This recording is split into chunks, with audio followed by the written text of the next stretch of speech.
تو آقا کریم صلی اللہ تعالی علیہ وسلم اس دنیا میں تشریف لے کر کے آئے. نبی پاک صلی اللہ علیہ وسلم کی امی کا بیان ہے کہ جب میرا بیٹا اس دنیا میں تشریف لے کر کے آیا تو وہ دنیا میں آتے ہی سجدے میں سر رکھا اور سجدے میں سر رکھ کر کے کیا کہا میرے نبی پاک صلی اللہ تعالی علیہ وسلم، اب سنو، جب بچہ دنیا میں تشریف لاتا ہے تو وہ روتا ہوا آتا ہے یا ہنستا ہوا؟ روتا ہوا آتا ہے نا، ابھی ہمارے آقا محمد روتا ہوا آتا ہے. لیکن میرے آقا کریم صلی اللہ تعالی علیہ وسلم جب دنیا میں تشریف لے کر کے آ رہے ہیں روتے ہوئے نہیں، ہنستے ہوئے آ رہے ہیں، رونے والوں کو ہنسانے کے لیے ہنستے ہوئے آ رہے ہیں. اور آپ نے جب آپ دنیا میں تشریف لے کر کے آئے سجدے میں سر رکھا، سجدے میں سر رکھ کر کے حضرت آمنہ فرماتی ہے، نبی کی امی جان فرماتی ہے کہ میرا لاڈ جب سجدے میں سر رکھا تھا تو کیا پڑھ رہا تھا؟ میں نے پوچھا عالم تصور میں حضور نے کیا پڑھا؟ تو میرے نبی کی امی نے کہا کہ جب میرا بیٹا دنیا میں تشریف لایا تو پڑھ رہا تھا رب حبلی امتی، رب حبلی امتی، اے رب میری امت میرے حوالے کر دے، اے رب میری امت میرے حوالے کر دے. تبھی تو جمیل قادری نے کہا رب حبلی امتی کہتے ہوئے پیدا ہوئے، حق نے فرمایا کہ بخشا الصلاۃ والسلام، چل کے کہہ رہو سبحان اللہ، رب حبلی امتی. آج دوسرے لوگ کہتے ہیں کہ نبی پاک صلی اللہ تعالی علیہ وسلم جو نبی بنے 40 سال کے بعد بنے تو پھر پیدا ہوتی رب حبلی امتی.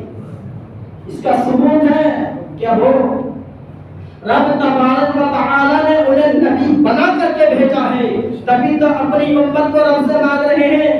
ہم گنہگار امتی کے لیے آقا کریم صلی اللہ تعالی علیہ وسلم نے سجدے میں سر رکھ کر کے رب حبلی امتی پیدا ہوتے ہی ثبوت دے دیا کہ میں نبی ہوں. 40 سال کے بعد تو رب تبارک و تعالی کا حکمت تھی، نبوت کا اعلان کیا، لیکن نبی پاک صلی اللہ علیہ وسلم پہلے سے ہی نبی تھے.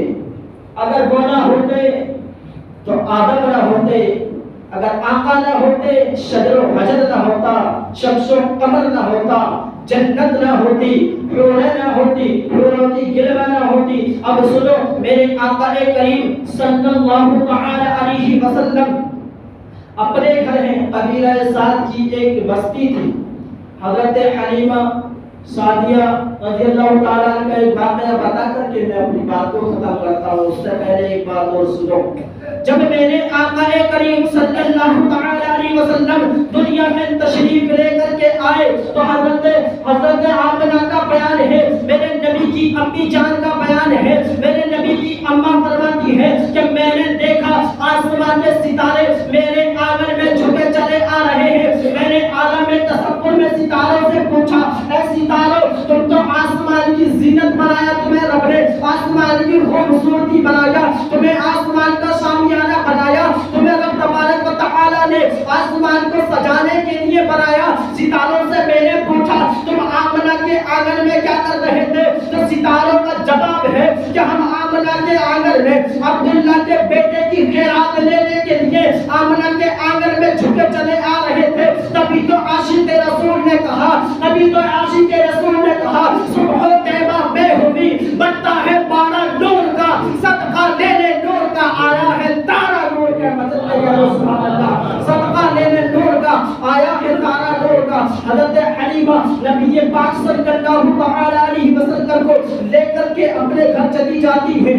جب اپنے گھر جاتی ہیں حلیمہ کے گاؤں، حضرت حلیمہ کے گاؤں میں عورتوں نے دیکھا کہ جب سے حضرت حلیمہ سعدیہ کے گھر میں یہ بچہ آیا ہے تیل کی قلت ہے، تیل کی کمی ہے، لیکن اس کے گھر میں راتوں رات چراغ جلتا رہتا ہے.